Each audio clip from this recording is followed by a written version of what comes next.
Hello and welcome back to Geology. Today I want to talk about topographic maps a little bit and also geologic maps. Topographic maps here, the lab for eScience has a few videos and tutorials that are that do a pretty good job on topographic maps. One of the things they do miss is this dealing with map scale, and I know there's a couple of problems that ask you to do map scale problems right away. And so I want to work on this map scale first. And there's going to be three ways of looking at scale. One is called the fractional scale, which is also known as a representative fraction. And you can think of this as how much I'm going to shrink the Earth down, or portions of the Earth, to fit on a piece of paper, right? So it's just, you can think of it as a shrinkage factor. The other two types of scales are the verbal or stated ratio scale. We'll talk about that in a moment. And then also the graphic bar scale that comes with most maps. Now, let's focus on this fractional scale first, right? So what you see on maps is you will see this number, 1 ratioed to a much larger number. And the USGS has a series of topographic maps. They're either 7.5 series or 15-minute series. So here is the map for Furnace Creek Quadrangle in Death Valley. And you can see that they give you a scale here of 1 to 62,500. So this is an example of a 15-minute series map up at the top here. So it says Furnace Creek Quadrangle 15-minute series topographic. And it has to deal with these either latitude lines. So basically, if you go from 30 degrees or 36 there and a half, and you go down to the southern part of the map, so that's the northern part. So the southern part of the map is here at 36:15, right? So the difference between that is 15 minutes. Between 36:15 and 36:30, that's 15 minutes. So usually degrees are these little circles, and 15 minutes is one tick mark there. Provincetown Quadrangle in Massachusetts, and you can see it's a 7.5-minute series. And so when we look at this one for its scale down here, it shows right away that it's 1 to 24,000. You can also see the graphic bar scale right in here. Now, what does that mean? We need to be able to convert between these graphic bar scales or representative fraction scales to a stated ratio, a verbal scale that will make sense to us. So let's think about this fractional scale or representative fraction first. So what it means that for every 1 unit measured on the map, it's going to be equivalent to those same number of units measured on the ground, right? So 1 unit on map here equals 62,500 of those same units on the ground, right? So if I'm looking at the 7.5-minute series, if I measure 1 unit on the map, I'm really covering 24,000 of those same units on the ground, right? So for example, on this one here for the 15-minute series, 1 inch on the map covers those many inches on the ground. I can use centimeters, right? Because it's a unitless ratio. So if 1 centimeter on the map will cover those many centimeters on the ground, right? I also have an Earth globe over here. We'll look at the globe. And this globe is a 12-inch diameter series. If you look down here, it does give me a representative fraction. And so we basically have to shrink down the planet to fit on this 12-inch diameter globe. And we shrink it down about 41 million times, right? So if we look at this scale here, I wrote it down. So it's 1 ratio to 41,849,600. So what does that mean?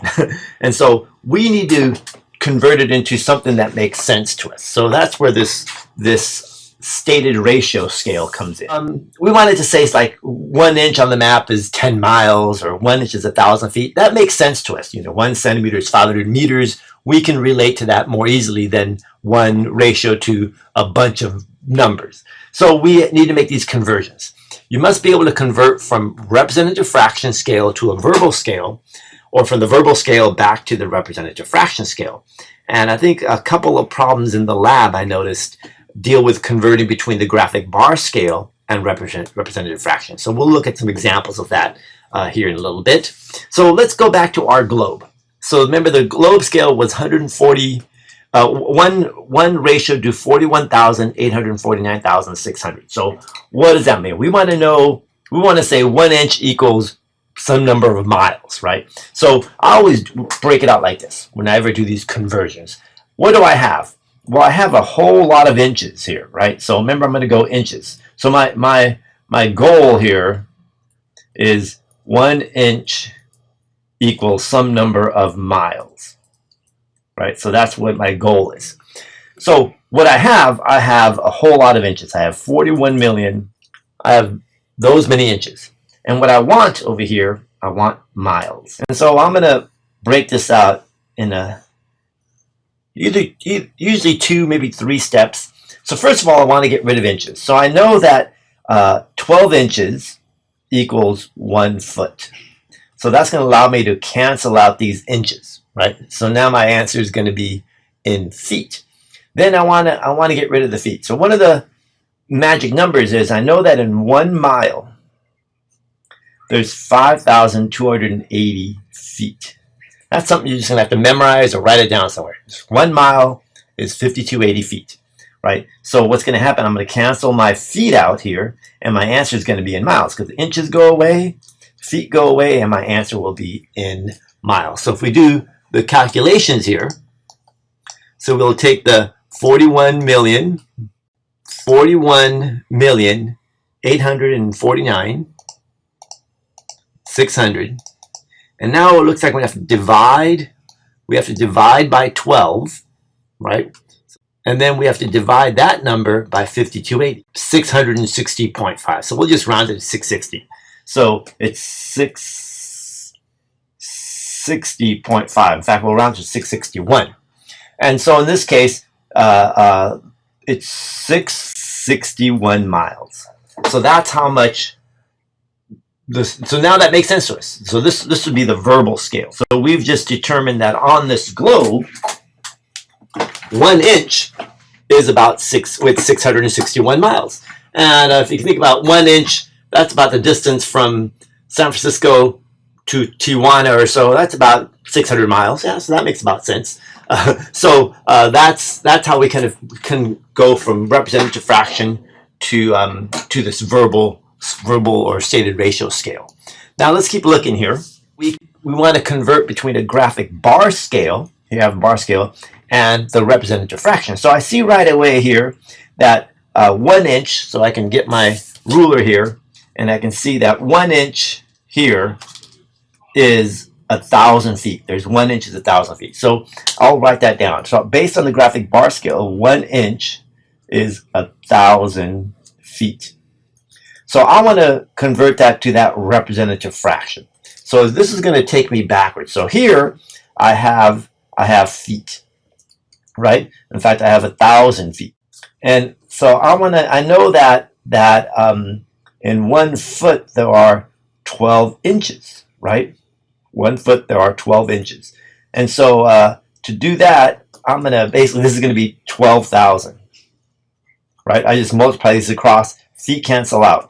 So this is going to be inches. So now I have 1 inch equals 12,000 inches. So 1 inch on the map is 12,000 inches on the ground. Well, that's my representative fraction, 1 to 12,000, right? So that would be the final answer right there, the representative fraction. Let's do another example. Let's say we measured a different one, right? Just to kind of show, we'll go from miles here. Let's say our map had 1 inch equals, let's say it's 300 miles. So that's a verbal stated ratio, right? So now we'll have our 300 miles. Remember, we want to go to inches. We want to make this into inches over here. So the first thing we want to do, we want to get rid of those miles. So in 1 mile, there are those 52,800 feet. And so that'll get rid of my miles here. And I know that in 1 foot, there are those 12 inches, right? So it's basically the same idea, but going backwards. So this basically turns out to 19,008,000 inches. 19,008,000 inches. And so that means 1 inch equals those 19,008,000 8,000 inches, right? So our representative fraction would be 1 ratio to those 19. So you should be able to make those conversions. Now let's look at geologic maps. And so geologic maps are where we want to place geologic contacts, formations, faults, structures on a topographic basement. And here I have a geologic map of Vermont, right? So here's from the Vermont Geological Survey, and you can see there's all these colors, and the colors represent different geologic formations. There's symbols, and usually each geologic map will have a key. And so you can see there's a key here, an explanation showing the different rock units, their ages. To do this, to make maps, we need to use geologic symbols. And these are going to be a little bit different than the topographic maps. And so I've already explained a little bit about strike and dip. So that's one of the really important ones here. So remember, the key thing is that this line right here is the strike line. That line is a strike line. And then this little tick mark is a dip. So remember, dip is always perpendicular to strike. And here it's telling me it's dipping down here to the southeast at 31 degrees. So remember, if we had a compass rose, let's say north, usually most maps will have north going straight up. So there would be a north line going straight up right here. That would be the north right there. So my goal is to measure this angle to figure out the strike. Because remember, the way this strike line is drawn, it's drawn according to its orientation. So we never put the numbers here, we just draw the line. So on this one here, if I measure that angle, put my bullseye right at the corner, I'm going to measure this angle here. I see it goes 10, 20, 30, 40, 50, 60, right? So going out here to about 60. So another way I can do it, I can place this horizontally here and then follow this strike line straight up, and it goes up to 60. I kind of have it backwards there, but let's do it this way. So I can put it right there, and I see that it goes 10, 20, 30, 40, 50, and this north goes right to 60. So this angle is 60 degrees. So the strike of that line is north 60 degrees east, because I went toward the east direction.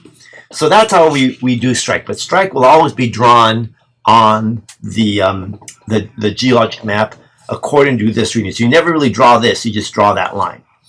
And then other symbols that we use for strike and dip are for vertical strata. That means these are, this symbol here means that it's dipping 90 degrees, it's vertical. And then over here, horizontal strata, we show this bullseye. So that's like if you go to the Grand Canyon, pretty much everything's horizontal. The Kaibab, Coconino sandstones, those are, they're going to have horizontal strata here. I talked about anticlines and synclines. So if they're symmetrical, we'll have just the axial plane. So remember, this line here is the axial plane. And then here they're dipping toward the axial plane, so that's a syncline. Dipping away, that's an anticline. Now, if we have a plunging hinge line, you can see the hinge line is plunging here. So we have a plunging syncline here and a plunging anticline there. So we'll actually use these symbols in a little bit here. Other symbols, here we have a normal fault. This is going down here. This is going up over here. So down and up. And you can see it's dipping off this way. So this would be the hanging wall, and this would be the foot wall over here. So the hanging wall is moving down relative to the foot wall. So that's our normal fault. And it's showing us it's dipping at about 60 degrees here. Reverse faults, we show this kind of these teeth on the fault. And the teeth always point in the dip direction. So it's dipping down that way, right? So it's dipping in that direction. And so that means that this must be the foot wall and this must be the hanging wall. And always where you see the teeth, that's where it's going up and this is going down. So here the hanging wall moves up relative to the foot wall. Well, that's our reverse fault. Reverse fault.